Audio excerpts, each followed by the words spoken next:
Are you looking for a more flexible work schedule, new practice environments, higher pay? Well, locumtenants.com has helped cardiologists find their dream jobs since 1995. Whether you choose an assignment locally or across the country, locumtenants.com pays for travel, housing, and even malpractice insurance. So, with nothing to lose and only experience to gain, explore local opportunities at locumtenants.com today and check out the show notes for more details. Worldwide, cardiovascular disease affects the lives of hundreds of millions. Dedicated cardio nerds everywhere are working hard to fight this global epidemic. These are their stories. Hey CardioNerds family, this is Amit. On behalf of all of us at CardioNerds, we are thrilled to bring to you our Decipher the Guideline series for the 2022 AHA/ACC HFSA Guideline for the Management of Heart Failure. Get ready for short and bite-sized, high-impact, clinical vignette-based questions designed to highlight core concepts based on cutting-edge evidence that are relevant to your practice.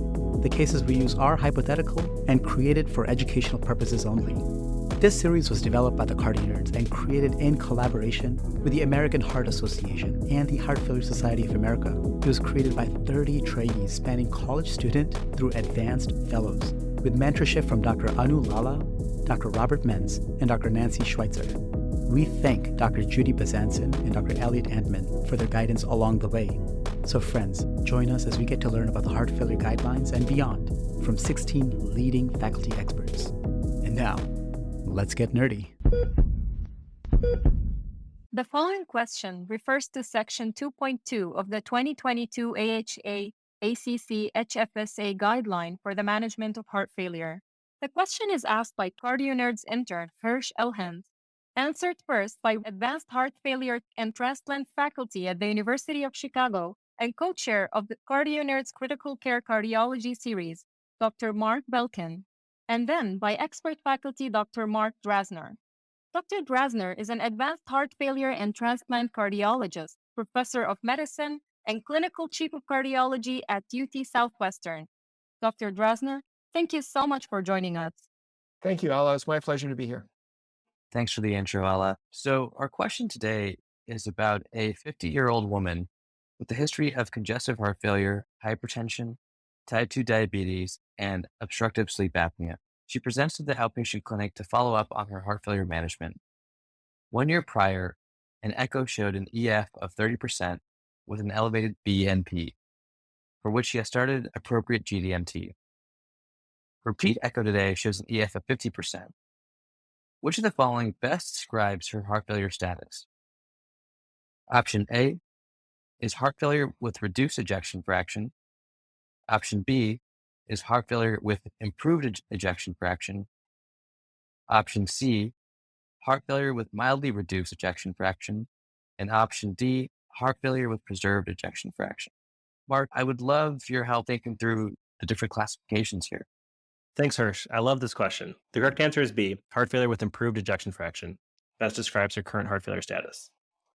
Left ventricular ejection fraction is an important factor in classifying heart failure given differences in prognosis, response to treatment, and use in clinical trial enrollment criteria. The classifications of heart failure by EF, which were adopted from the universal definition of heart failure, include HFrEF, or heart failure with reduced ejection fraction, which is an LVEF less than or equal to 40%. Heart failure with improved ejection fraction, which are patients who previously had an LVEF less than or equal to 40%, and then a greater than or equal to 10% increase from a baseline LVEF with the second measurement above 40%. Heart failure with mildly reduced EF is patients with an LVEF 41 to 49%, and evidence of spontaneous or provocable increased LV filling pressures. This can include elevated natriuretic peptide measurements or non-invasive or invasive hemodynamic measurements. Finally, HFpEF, or heart failure with preserved ejection fraction, includes patients with an LVEF greater than or equal to 50%, and evidence of spontaneous or provocable increased LV filling pressures, similar to the prior category, meaning elevated natriuretic peptides or non-invasive or invasive hemodynamic measurements. Patients with heart failure with mildly reduced ejection fraction are usually in a dynamic state of improving from HFrEF or deteriorating towards HFrEF. Therefore, patients with heart failure with mildly reduced ejection fraction may benefit from follow-up evaluation of systolic function and etiology of their subnormal ejection fraction. Improvements in ejection fraction are associated with better outcomes, but does not indicate full myocardial recovery or normalization of left ventricular function. Indeed, structural and functional abnormalities such as left ventricular dilation and systolic or diastolic dysfunction often persist. Moreover, ejection fraction may continue to be dynamic with fluctuations in either direction depending on factors such as GDMT adherence and re-exposure to cardiotoxic agents. As such, the term heart failure with improved ejection fraction was deliberately chosen over options such as recovered ejection fraction or preserved ejection fraction. Importantly, in patients with heart failure with improved ejection fraction while in GDMT, the ejection fraction may decrease after withdrawal of GDMT. The main takeaway here is that classification of heart failure helps direct and track management. Dr. Drazner, with the new universal definition of heart failure and now incorporated into the updated heart failure guidelines, how do you incorporate this into your practice? Yeah, thank you, Mark. I think one of the lessons to take away from this is that trajectory is important in heart failure. And you nicely described trajectory in terms of ejection fraction, where low ejection fraction in heart failure, the ejection fraction can rise. And if it started below less than 40 and goes up more than 10 and ends up over 40, then we call this heart failure improved ejection fraction.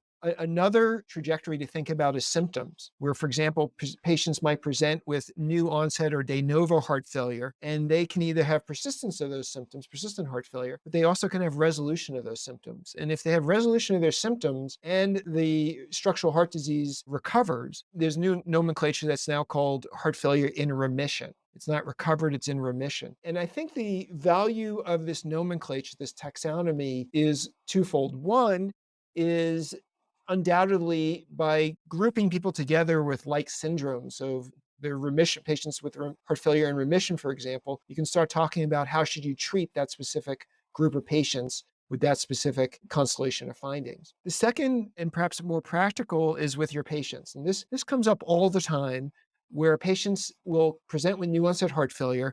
They'll get put on appropriate GDMT, their ventricular function recovers, they no longer have symptoms, and then they say, do I still have heart failure? Which is a great question. And now at least we can use this nomenclature and say this condition is called heart failure, that you are in remission, which I think a lot of people from the oncologic world are very familiar with that concept. And the value of this nomenclature, and specifically this heart failure improved or this heart failure in remission, is to allow you to have the discussion with your patient about how important it is to continue GDMT. I can understand why patients, their ejection fraction, they were told it was 30 and now it's 55 or 60. And they look at you like, why do I need to take all these medicines? I'm fine. But we have very solid data that, in fact, if you withdraw GDMT, and among patients who have had improvement of their ejection fraction, the ejection fraction will decline again. And sometimes even if you reinitiate the therapy, then we can't recover the ventricular function again. This was shown many years ago with beta blockers. And then more recently, investigators in England in this TREAD-HF trial randomized a small group of patients who had heart failure in remission, very well phenotyped. They really looked like they had fully recovered. And yet when they had GDMT withdrawn, they deteriorated again. And so it's very solid data that patients who have had improvement of ventricular function in response to GDMT, even when their ventricular function is, say, normalized, they should stay on the GDMT. And this allows us to have that discussion with patients. And also, I've seen this with other physicians who may not be particularly, let's say, as comfortable treating this condition, where I've had my patients had their therapy stopped by other physicians, being told that you don't need it anymore. And then they come back to me and they're back in symptomatic heart failure. So this is a very important concept, this trajectory in heart failure. And then specifically those patients who are fortunate to benefit from modern day GDMT and have improvement in ventricular function, maybe resolution of symptoms, full recovery, such that we call it in remission, to make the point that they should stay on their GDMT. And I tell my patients lifelong because of the risks of withdrawing it. Hey, Dr. Drazner, this is Jason Feynman. I just had a related follow-up question. I think you touched on a lot of the questions that come up for patients that we see in clinic regarding patients who have improved ejection fraction, but do you treat all patients with non-ischemic cardiomyopathy that have heart failure with improved ejection fraction the same? Specifically, I saw a patient in clinic very recently who had Takotsubo cardiomyopathy. Some other patients that I've seen with maybe a tachycardia-induced cardiomyopathy or some other heart failure that seemed to be triggered by an event. For patients there that it feels like there's an acute event that maybe triggers them to develop heart failure, do you approach them in a similar case if they have improvement in their ejection fraction and ask you about withdrawal of medical therapy as someone with maybe not a triggered event? Yeah, I think, Jason, that's a really excellent question. And this is a nuance here. I think the comments regarding maintaining lifelong GDMT are appropriate for the vast majority, but you're pointing out specific questions that come up all the time. What if I have a patient, for example, who had influenza myocarditis, and then they got put in GMT and they recovered, or the examples that you gave as well. My comments there is I'd be very careful for many of these because it has now been shown that patients who have cardiomyopathy in response to another trigger, for example, patients who have alcohol-related cardiomyopathy or peripartum cardiomyopathy, or even patients who have chemotherapy-related cardiomyopathy, and now even myocarditis, if you look in those patient populations, you find an enrichment of underlying genetic cardiomyopathy. And if you really think about it, you think about all the patients out there who are drinking large amounts of alcohol, but only a fraction of them will develop the cardiomyopathy. And think about how many patients get influenza A. Why does your patient show up with myocarditis? Could there be something different genetically about them? And it turns out when you look in those 4 examples that I gave, there in fact is enrichment of mutations or variations in genes that are known to cause cardiomyopathy. It's almost like a 2-hit hypothesis. And so even in those settings, I would be reluctant to withdraw it. This is not guideline directed. This is just Mark Drazner, this is what I've been thinking about doing, is at the minimum, if the patient really pushes me, because I usually recommend lifelong, maybe do genetic screening at least. And then if you do find a mutation in a causative gene, then you have further evidence that really you should stay on therapy. That's not guideline recommended. Maybe that'll be done in the future. I'm just giving you an anecdotal approach that I've taken to emphasize for most patients, the vast majority, I do recommend GDMT because of this concern about this 2-hit hypothesis and this underlying predisposition to whatever was the so-called trigger. Now, Takotsubo is different. I will say that setting has not been as well proven that, for example, beta blockers have the same efficacy long-term as in other cardiomyopathies. So that area, I think, is potentially slightly different.